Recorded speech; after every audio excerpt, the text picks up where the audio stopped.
back to the show. You are listening here to Your Agenda programme, and we're going to celebrate International Women's Day on the programme today. This year, it's being organised by the United Nations under the theme Invest in Women, Accelerate Progress. So we've sort of broken that down into a manageable, biteable, understandable sort of way of managing it. So on the show this morning, we're actually talking to two female CEOs who are making sure that their UAE-based startups have a social conscience. Worth mentioning, if you're wondering, why, International Women's Day, why is it important, etc., etc. Well, I'm not going to bang on about why women should be paid the same amount of money or why women should have the same rights as men, because we all know about that. Instead, I'm going to argue from a financial perspective.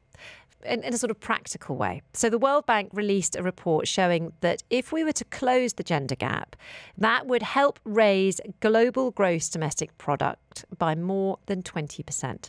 That means it would double the world's growth rate over the next decade. Sadly, their economists say there is still a long way to go because reforms around the world have, in their words, slowed to a crawl. So what needs to change so we can all get richer? Joining me in the studio now are Dr. Khatija Ali, who is the CEO and founder of BioSapien. They're a biotech company focused on developing a 3D printed drug delivery platform that could transform healthcare.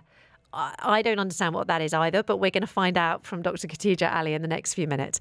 And also Sophie Smith, who is the founder and CEO of Nabta Health. They are a company providing personalised healthcare to women from all backgrounds. Ladies, thank you so much for both of you for joining me in the studio. How are you? All good? All good, Georgia. Celebrating International Women's Day. I have to say, as a general sweeping point, I hate international days. But it's one of those ones which I couldn't let pass without using it as an opportunity to speak to some fascinating, inspiring women such as yourselves. So we're pressing on, and it's lovely to have you both here. Now, Sophie, first of all, I'm going to ask you, how important is it to you to invest in women? Why is that a sort of key element of your USP? I mean, Nabta Health helps women. So you talked about the impact of investing in women on GDP. We know from another report that was conducted fairly recently that if you were to invest just $300 million into researching women's bodies effectively, something that we didn't consider doing really until 1993, a quarter of a century after we sent the first person to the moon, you would generate an additional $13 billion in GDP almost instantaneously. So there's a strong financial incentive to invest in female health. In terms of equity as well, there's a very strong correlation between health and financial health. If you think about the diversity, equity and inclusion initiatives that a lot of companies now have to get more women into senior leadership positions, to get more women into board level positions, most of these women will be going through perimenopause, will be tackling for the first time 35 plus symptoms, many of which in a man would be a symptom of a very serious underlying health condition, something like cancer or thyroid disease. And so there is no way that companies can really advance women and attain their DE&I objectives unless they also think about how they, in a very structured and disciplined way, support women with their health at specific ages and stages. Khatija, as a female CEO of a biotech company, and I'm going to have to ask you first of all to explain what your company does, because while I know what Sophie's company does, Nabta Health is about making sure that women get the same healthcare as men, better healthcare and also helping women from who aren't as well off as others. That type of vibe. I've met Sophie before, but I have to admit, Dr. Ali, I don't really know what BioSapien does. Or what a 3D printed drug delivery platform is. So how does your company work? Yeah, of course. So think of someone that gets diagnosed with cancer.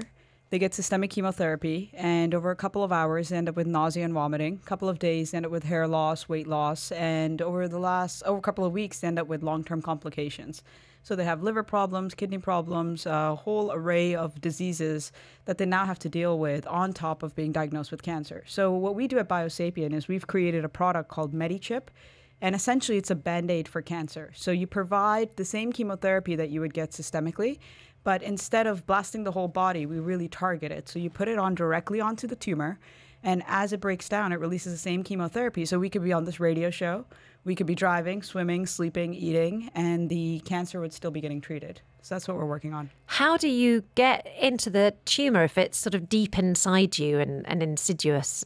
Yeah, so we actually, surgically implant it onto the site itself. So if you have a tumor, for example, in the oral cavity, you plug it in, kind of like a Tic Tac. If you have one in the GI, you roll it up and deliver it through endoscopy. If it's in the colon, through the colonoscopy, etc. If you're in a surgical room and you find like a 2 centimeter large coin-sized tumor, you can actually take our chip and place it directly on the site at that time.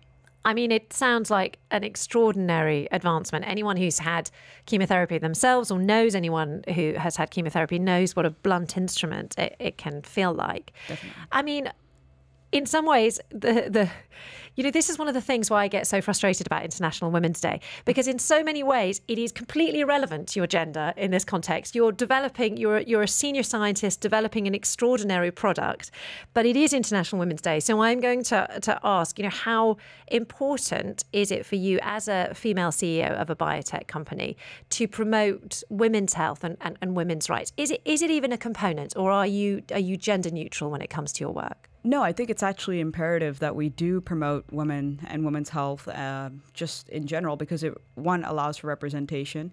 And then two, if you kind of look on the fundraising side, which is something I can speak to more, I believe the stats are somewhere around 2% of all female founders actually get funded. So I think it's really, really important for there to be a push towards female founders, because I know a lot of crazy female scientists out there that have developed some amazing things, but they all get benched, or the product ends up dying because there's not a lot of funding that gets put into it. So I think that from my perspective, even though BioSapien is not a direct women's health related company, we still underlying kind of really believe in that. So half of my team, 50%, are all females. Our advisory board, we try to make an active effort to have females. And then in our investor and on our stakeholder side, we also have 50% that on our cap table that are women leading in the finance institute. So, Sophie, would you still describe Nabta as a startup? Because I think have you experienced similar problems with getting funding, do you think?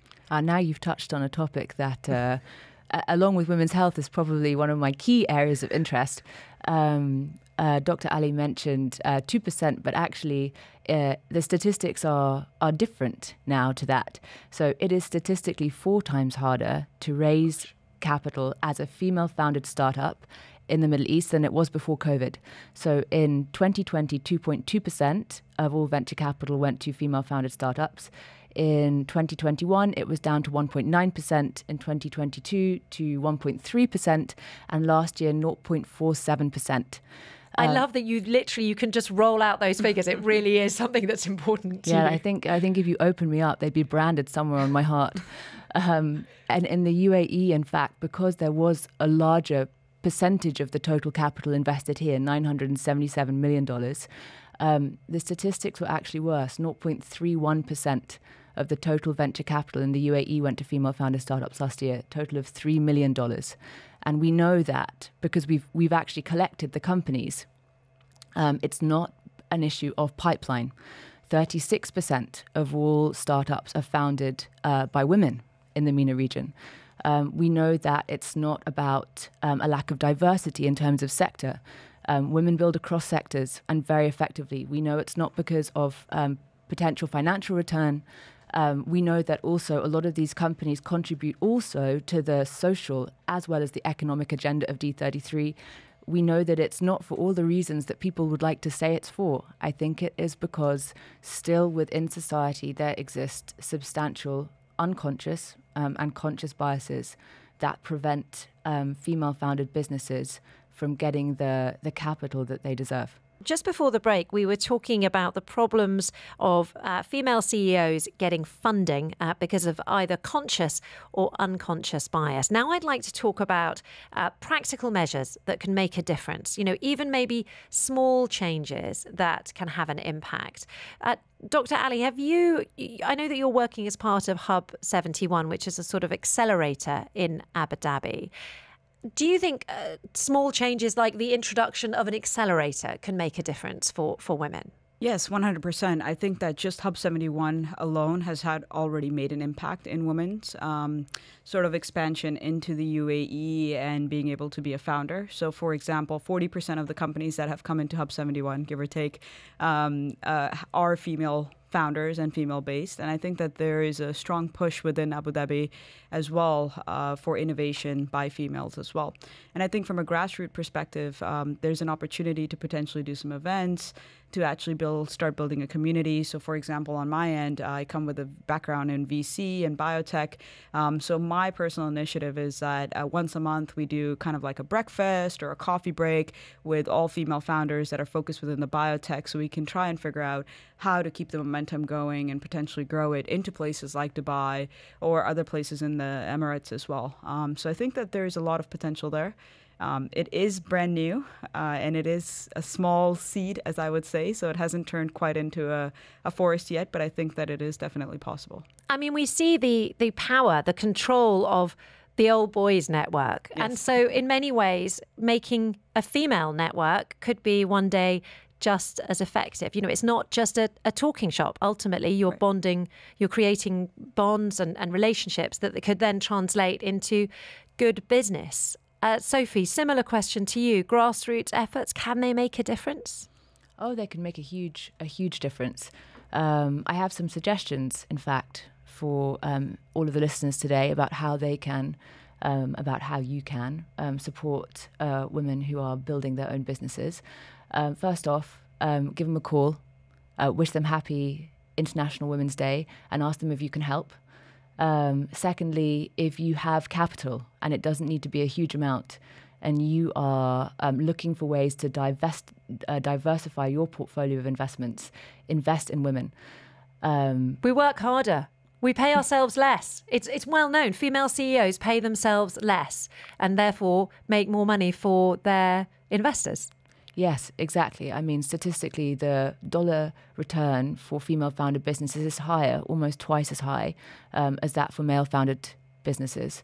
But it's not just that. We've never willfully, deliberately invested at scale into female-founded companies. It's an experiment that is waiting to happen and is waiting for somewhere in the world to take the first leap.